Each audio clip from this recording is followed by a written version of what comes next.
यह कहानी शुरू होती है एक सीक्रेट ऑपरेटिंग थिएटर में, जहां दो शैडी सर्जन्स दो जिंदा लोगों पर अजीबोगरीब एक्सपेरिमेंट्स कर रहे होते हैं। वे दोनों टेस्ट सब्जेक्ट्स को एक अजीब हरे रंग का लिक्विड इंजेक्ट करते हैं। कुछ ही देर में मेल टेस्ट सब्जेक्ट के शरीर से हर ओर से खून बहने लगता है। धीरे धीरे जो भी चीज उन सर्जन्स ने उसे इंजेक्ट की थी वह उसके लिए बहुत ज्यादा साबित होती है और दोनों टेस्ट सब्जेक्ट्स वहीं पर मर जाते हैं। एक सर्जन आखिरकार इस रिसर्च को छोड़ने का फैसला कर लेता है। उसे एहसास होता है कि इतने लोगों की सैक्रिफाइस करने के बावजूद उनकी रिसर्च बार बार फेल्योर ही साबित हो रही है। उसे पहले से ही पता था कि इस रिसर्च का कोई भविष्य नहीं है। जाने से पहले वह साफ साफ कह देता है कि अब वह इसका हिस्सा नहीं रहेगा।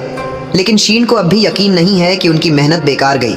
उसके लिए जिन लोगों का उन्होंने टेस्ट के लिए इस्तेमाल किया वह वैसे भी 1-2 दिन में मरने वाले थे। तो अगर वह 1 दिन पहले मर गए तो कोई फर्क नहीं पड़ता, क्योंकि वह इंसानियत के भले के लिए कुर्बान हुए।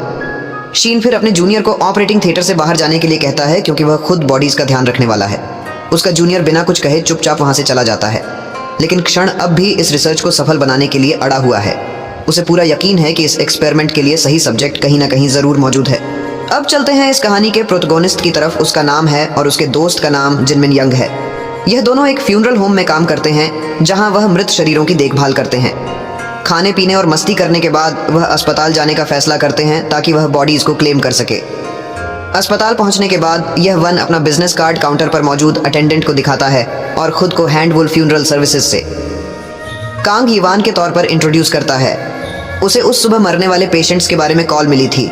कुछ देर बाद उसका दोस्त ह्यूंग भी वॉशरूम से लौटकर उसके साथ आ जाता है। जल्द ही वे खुद को उसी ऑपरेटिंग थिएटर में पाते हैं जहां से उन्हें बॉडीज लेनी है। ये वही बॉडीज थी जिन पर उन सर्जन्स ने एक्सपेरिमेंट किया था। पुष्टि करता है कि पीड़ित एक पिता और बेटी थे। रिपोर्ट के अनुसार उनकी मौत एक कार एक्सीडेंट में हुई थी।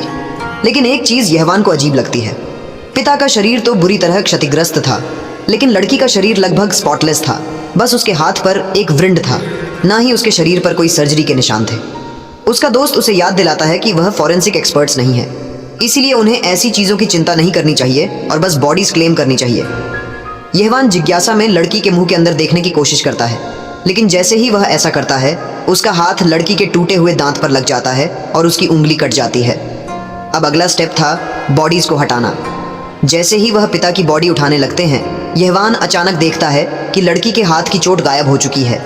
यह देखकर वह एकदम चौंक जाता है और उसे अपने दोस्त को भी दिखाता है। लेकिन इससे पहले कि वह इस बारे में बात कर सकें, यहवान को अचानक तेज जलन का एहसास होता है और वह वहीं गिर जाता है। क्यों घबरा जाता है और उसकी मदद के लिए दौड़ता है, लेकिन यहवान की हालत और ख़राब होती जाती है। अचानक वह असहनीय दर्द से चिल्लाने लगता है। ऐसा लगता है कि लड़की के टूटे हुए दांत से उसका खून इन्फेक्टेड हो गया है। उसे ऐसा महसूस होता है जैसे उसका दिल फटने वाला हो और उसका पूरा शरीर जलने जैसा दर्द सह रहा था। उसे एहसास होता है कि अगर यह दर्द जारी रहा तो वह मर जाएगा। आखिरकार वह अनकॉन्शियस हो जाता है और उसका दोस्त घबराकर रोने लगता है। इसी बीच लड़की का शरीर हल्का सा हिलता है और वह धीरे धीरे मूव करने लगती है। कुछ समय बाद यहवान की आंखें खुलती हैं। उसे कुछ समझ नहीं आता कि क्या हो रहा है। तभी उसकी नज़र उस मरी हुई लड़की पर पड़ती है जो दरवाजे से अपना सिर जोर जोर से पटक रही थी। स्वाभाविक रूप से यहवान यह देखकर डर से कांप उठता है, लेकिन यह डर और भी बढ़ जाता है जब वह अपने दोस्त यंग का बरी तरह खून से लथपथ शरीर जमीन पर पड़ा देखता है। डर के मारे उसका दिल और दिमाग सुन्न हो जाता है। वह देखता है कि उसके अपने हाथ भी खून से सने हुए हैं। वह लड़की उसकी तरफ देखती है और दोनों की नजरें टकराती हैं, लेकिन वह बस मुड़कर फिर से दरवाजे पर सिर पटकना जारी रखती है। अपने दोस्त की डेड बॉडी को घरने के बाद यह वन अपने खून से सने हाथों की तरफ देखता है। कमरे में फैली खून की मीठी अरोमा उसे अजीब तरीके से एंटीसिंग लगती है। खून की गहरी महक उसकी नॉस्ट्रल्स में भर जाती है और उसकी जीभ तक फैल जाती है। उसके सामने का सीन इतना ट्विस्टेड और सूर्य लगता है कि उसे अपनी आंखों पर यकीन नहीं होता है। अचानक यह हैवान नोटिस करता है कि उसका मरा हुआ दोस्त हल्की सी कराहने लगता है। यह देखकर वह उसे होश में लाने की पूरी कोशिश करता है, लेकिन उसे कोई रिस्पांस नहीं मिलता। उसका दोस्त शायद अनकॉन्शियस है। यह हैवान सोचता है कि अगर वह उसे सही ट्रीटमेंट दिला पाए तो शायद उसकी जान बच सकती है। उधर पूरा हॉस्पिटल तबाही के कगार पर दिखता है। हर जगह खून के धब्बे हैं, लेकिन वहाँ कोई मौजूद नहीं है। बस एक बूढ़ा आदमी कोने में बैठकर रो रहा है और उसके पास एक लड़की की लाश पड़ी है। बड़े आदमी का चेहरा पसीने से चमक रहा है। उसके दिमाग में डर और टेंशन भर चुका है। उसे यकीन है कि अब कोई उन्हें बचाने नहीं आएगा, जिसका मतलब है कि इस हॉस्पिटल के बाहर की दुनिया भी अब बर्बाद हो चुकी है। वह गुस्से में उस शख्स को कोसता है जिसने यह सब किया।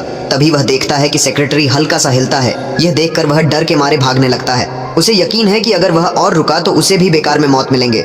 रास्ते में एक गोल्फ क्लब उठाकर वह खुद को तैयार करता है और हॉस्पिटल से बाहर निकलने का फैसला करता है। दूसरी ओर यवान ने अपने दोस्त को स्ट्रेचर पर रख दिया है और अब वह उसे ट्रीटमेंट के लिए ले जाने के लिए तैयार है, लेकिन अचानक वह खुद को कमजोर और सुस्त महसूस करने लगता है। उसका स्टमक ऐसे दर्द कर रहा था जैसे अंदर कुछ मरोड़ खा रहा हो। यह दर्द भूख जैसी लग रही थी, लेकिन यह समझ से बाहर था, क्योंकि उसने हॉस्पिटल आने से पहले ही लंच किया था। अभी ज्यादा वक्त नहीं बीता था, फिर भी ऐसा क्यों हो रहा है? हालांकि हम सब जानते हैं कि जो स्टारवेशन वह महसूस कर रहा है वह खाने के लिए नहीं बल्कि खून के लिए है। फिर भी वह खुद को संभालना है और अपने दोस्त के स्ट्रेचर को धक्का देने लगता है। जैसे ही वह दरवाजा खोलकर बाहर निकलता है, उसकी नजर उसी बूढ़े आदमी पर पड़ती है जो गोल्फ क्लब पकड़े खड़ा है। ये देखकर यहवान को थोड़ी राहत मिलती है और वह जल्दी से मदद मांगता है। वह डॉक्टर को बुलवाने के लिए कहता है ताकि उसके घायल दोस्त का इलाज हो सके। तभी वह हेड बैंकिंग ज़ॉम्बी गर्ल अचानक यहवान के पास से बिजली की रफ्तार से निकलती है और बूढ़े आदमी की तरफ दौड़ती है, जैसे वह कोई भूखी और खूनी प्यास से पागल मॉन्स्टर हो। बूढ़ा आदमी डर के मारे पीछे हटता है, लेकिन तभी दूसरे ज़ॉम्बीज एक कमरे से बाहर निकलकर उस पर टूट पड़ते हैं। ये वहां बस वहीं खड़ा कांपता रहता है। ये खौफनाक नज़ारा देखता है। इसी बीच जिस दोस्त को वह बचाने की कोशिश कर रहा था, वह खुद अपने पैरों पर खड़ा हो जाता है। वह उन ज़ॉम्बीज के पास जाता है जो बड़े आदमी को नोच नोच कर खा रहे थे। जब वह वहां पहुंचता है तो वह भी झुकता है और बूढ़े आदमी के सिर में अपने दांत गड़ा देता है।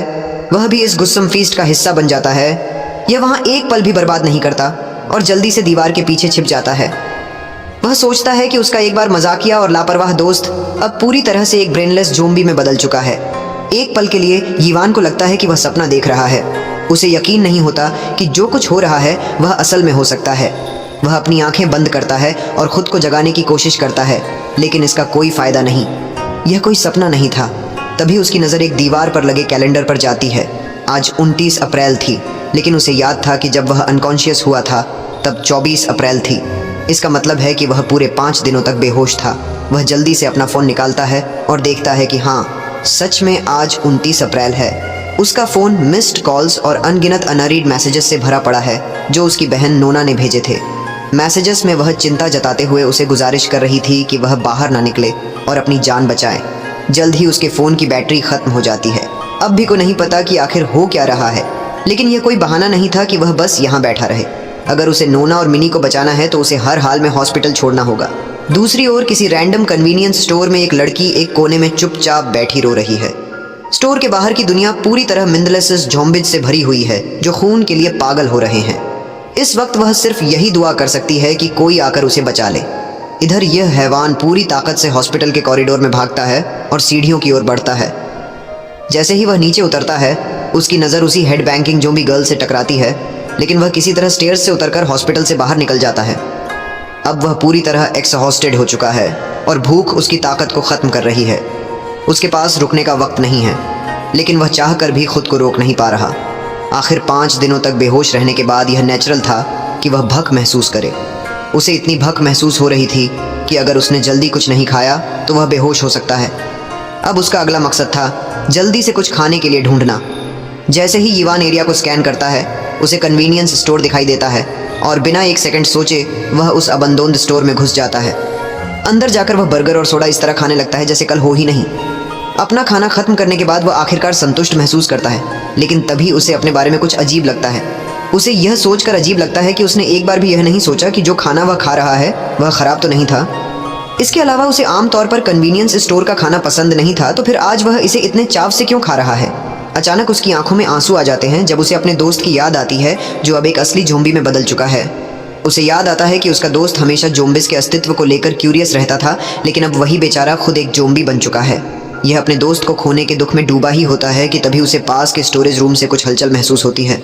वह सावधानी से रूम के पास जाता है और धीरे धीरे अंदर प्रवेश करता है। अंदर जाकर वह उसी लड़की को देखता है जिसे हमने पहले भी देखा था। वह जोर से चीख पड़ती है, यह सोचकर कि कोई ज़ॉम्बी उस पर हमला करने आ रहा है। डर और पैनिक से पूरी तरह ओवरवेलम्ड वह हिम्मत करके पीछे देखती है, लेकिन सामने यह हैवान को देखकर उसे राहत मिलती है।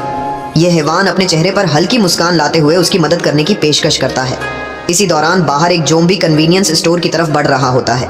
अंदर यह हैवान कुछ खाने का सामान इकट्ठा करता है और उसे उस भूखी लड़की को देता है जो बिना रुके खाना खाने लगती है। उसे इतनी तेजी से खाते देख यह हैवान उसे धीरे खाने की सलाह देता है ताकि उसका पेट खराब ना हो जाए। खाना और पानी पीने के बाद लड़की पहली बार राहत महसूस करती है और यवान को धन्यवाद देती है। फिर क्यूरियोसिटी में वह यवान से पूछती है कि वह स्टोर में कैसे आया। यह सवाल सुनकर यवान थोड़ी देर के लिए चौंक जाता है। वह जवाब देता है कि वह इतना भक्का था कि उसे कुछ खाने की ज़रूरत थी, इसलिए वह फटाफट अंदर घुस गया। लेकिन उसका एक्सप्लेनेशन बेहद कन्विंसिंग नहीं लगता, खासकर जब बाहर चारों तरफ मिंदलेस ज़ॉम्बीज घूम रहे हैं। अचानक यहवान पूछता है कि क्या उसे कहीं फोन चार्ज करने के लिए कुछ मिल सकता है। लड़की उसे स्टोर में मौजूद कुछ पावर बैंक्स के बारे में याद दिलाती है। यहवान उन्हें लेने के लिए जाने ही वाला होता है कि लड़की उसे दरवाजा न खोलने की विनती करती है क्योंकि बाहर ज़ॉम्बीज हो सकते हैं। लेकिन यहवान उसे आश्वस्त करता है कि जब वह अंदर आया था तब वह कोई ज़ॉम्बी नहीं था, लेकिन जैसे ही वह दरवाजा खोलता है मानो किस्मत ने उसे धोखा दे दिया हो।